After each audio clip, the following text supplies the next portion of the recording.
Ajay Srivastava, MD of Dimensions Corporate Finance Services, with us on the show. Ajay, great having you as always. Thanks so much for joining in. You know, it's been a barrage of corporate conversations today because the earnings season is thick and fast. But I think the key point that both Tamanna and me think, Ajay, is that the earnings season is not panning out half as bad as people feared. If anything, it's actually turning out to be slightly better for most analysts. For you as well? I think by and large, yes, most of the companies have done decently well. I wouldn't say exceptionally well, but decently well in terms of what they have achieved. But, you know, the key point to take away from here is a singular lack of investment by the Indian corporates. You know, if you look at the cash flows of them, look at the capex and all, just see the trajectory is a horribly low number of capex out there. So yes, everybody's trying to cut costs, the advertising budgets are down, everybody is trying to see where we can put the margins in. So yes, cost compression has been a huge activity. It's not so much of sales, but what is visible is the sheer lack of investment by the Indian companies and for expansion, new areas and acquisition. I think that is standing out more and more if you look at the cash flows which come every 6 months and you see the capex budget versus depreciation, in fact, even lower than depreciation. So you're not even replacing your assets, forget growth. So I think there's a very big concern flagging out is, yes, they can do this all temporarily, but are they really planning for any growth? And that doesn't show up in any of the cash flows. That's a fair point, Ajay. Very good morning, Tamanna here as well. Good morning, Tamanna. Do you think that, and frankly, results maybe is a bit of a mixed bag. You have some which are complete dunces today and some which are doing great. But do you think that the FII inflows and the lack thereon is going to be a continuing pain point till this tariff issue is resolved? It's not a pain point. I think it's a significant pointer to where the market should be and is right now. So, you know, don't take it negatively that, okay, India's market cap is what, less than 7% of the global market cap. So we shouldn't be expecting large sums of money either ways. But the fact remains that we are very good for PE investors because we allow them to come into very easily, which is a great thing for the country. So let's not just look at the FI investment, let's look at the PE investment as well, which is sizable in this country. But the pointer is PEs are taking money out. The other bigger guys are taking money out. Institutional money is going out. We are the domestic buyers in it. So are we setting ourselves up for a continuous 2 to 3 years of underperformance? There can be spikes and ups and downs, but we already done 1.5 years of bad performance. Are we setting ourselves at a base which is so high that we will not make adequate returns to compensate our equity risk? I think that's a challenge here. More than the sheer number of investment, flows can go up and down. It's a sheer pointer that it's a one-way street at this point of time. What do you think has given some comfort when you've looked at the corporate results so far, Ajay? Because most of it is out, especially the large caps and all of the sectors. Do you think consumption has been the bright spot? Is it banks? What have you liked? I think autos have been exceptional. Okay. Definitely. They got the biggest boost from, of course, GST. Yeah. So autos has been absolutely exceptional in terms of their performance. And they're good companies by and large. So one shouldn't worry about them. And auto ancillary as well are doing reasonably well. Most of the companies are doing reasonably well. So I think auto as a segment has done remarkably well. Some of the new age companies are doing reasonably well in terms of getting their act together, of getting the profitability. So whether it's a delivery commerce company, whether it's other kind of companies, you're seeing very clear focus on profitability. So I think there we are seeing a very clear plus sign in terms of what's happening out there. Some of the newer companies have come up in engineering space, defense space. They have done very, very well. And I think growth is coming out of there. More importantly, I think some of the pharma companies, which are CDMO companies, which have been with the PE investors, they have done reasonably well. Their performance is exemplary. And, you know, 2 or 3 examples are very clear. So they had a long capex cycle. They're coming out of it. So I think buying this segments has been pretty good. So it's been a pretty decent bunch of returns, as I say, for select bunch of companies. But the broader, older Indian corporate, I think that's the one which is looking like so scared to do any investment altogether. Got it. By the way, speaking of autos, new age companies, what have you, numbers of Ola Electric out as well. Losses have narrowed YOY, which might be a small positive, but in losses nevertheless. Ajay, any thoughts on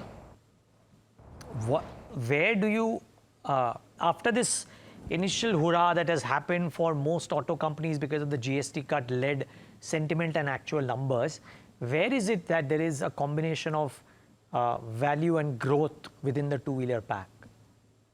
I think wherever there is exports, any of the companies which are doing sizable exports, not only two-wheelers, but even cars, I think they have a great future because you're talking of a global audience, hey, but an Indian audience. And today, if you're able to export them all over the world, I think you are in a great shape. And best part, we don't have so much competition. We have bought over all the brands in the world. We are the largest auto segment ecosystem in the world, by and large, even better than China. This is the only industry actually where we are better than China in terms of auto is the only one segment. And therefore, I think this segment will continue. So I think any company focused on exports is going to do extremely well because with the rupee dollar, historic lows coming up and going on further and further, your realization will go up and you're expanding into a geography is different than America. You're talking of South America, you're talking of Africa, you're talking of Europe. So I think anybody with export is a great line at this point of time.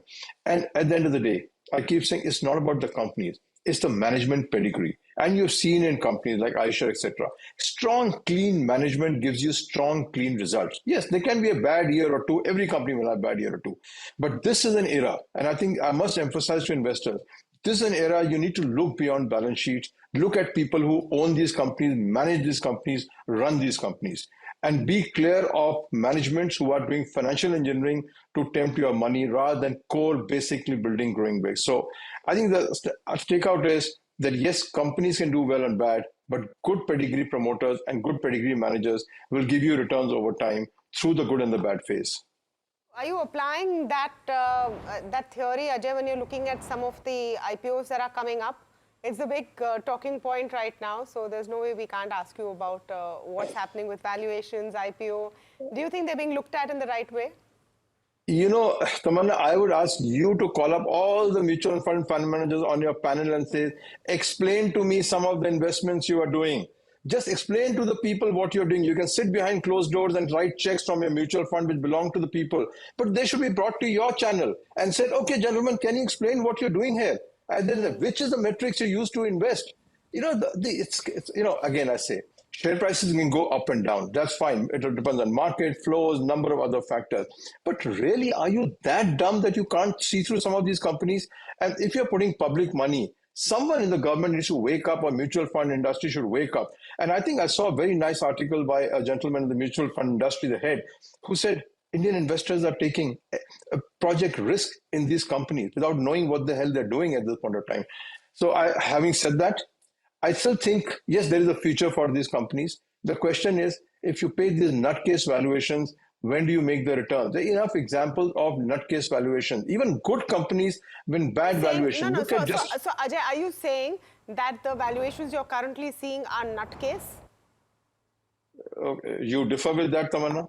No, but is it blanket or is it some? Is it all? You tell me. You name one of them which makes sense to you economically in the horizon that we are talking about, in terms of profitability, in terms of market share, in terms of, maybe one or two stand out. I'm not saying everything is the same brush. One or two do stand out to being exceptional candidates for being investment. But by and large, paying this kind of money for a consumer-driven, cash loss-led model, we are not paying these valuations for AI-driven majors in the US, which are growing 30, 40, 50%, investing $80 billion. The counter that's coming in from managements, and a lot of them have faced this question on valuations, the counter that's coming in from that side is, look at the subscription numbers.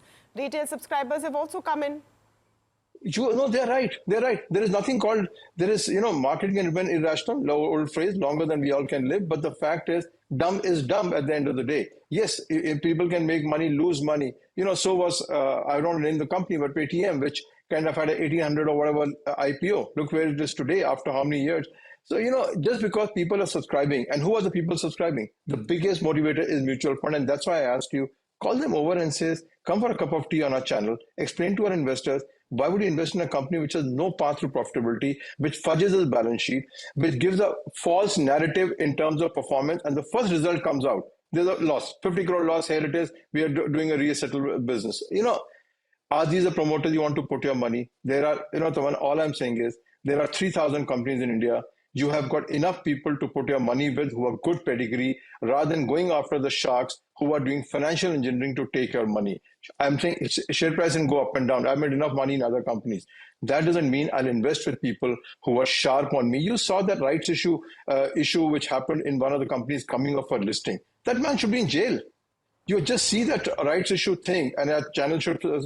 What the thing was, the 3 days you do it, link to listing application. What nonsense is this? Yeah, So, they reversed it. They this- reversed it. We covered it. They reversed it.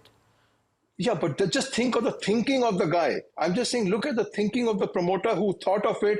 The board of directors, the independent board of directors should be sacked by SEBI. Straight away should be sacked by SEBI saying, are you seriously awake when you approve this resolution in the board meeting? You're an independent director. All I'm saying is, Tamanna, think of the promoter who thought through this. Think of the board which approved this. Would you want to put your money with such a board? That's all. Yeah. I rest my case. Well, true. No punches pulled by Ajay Srivastava when he rests his case. We close this interview, but I must say we'll take up your suggestion. We will call those who make the investment decisions in mutual funds. But when we do that, Ajay, you have to promise me you will come as well to join in on They that will conversation. I'm already hated in Bombay, so I'll be hated more. I can live with that, can I? Super. All right. Thank you. Thank you so much. Okay, you have a good day. You too, Ajay Srivastava. Always interesting conversation with Ajay when we wrap it up.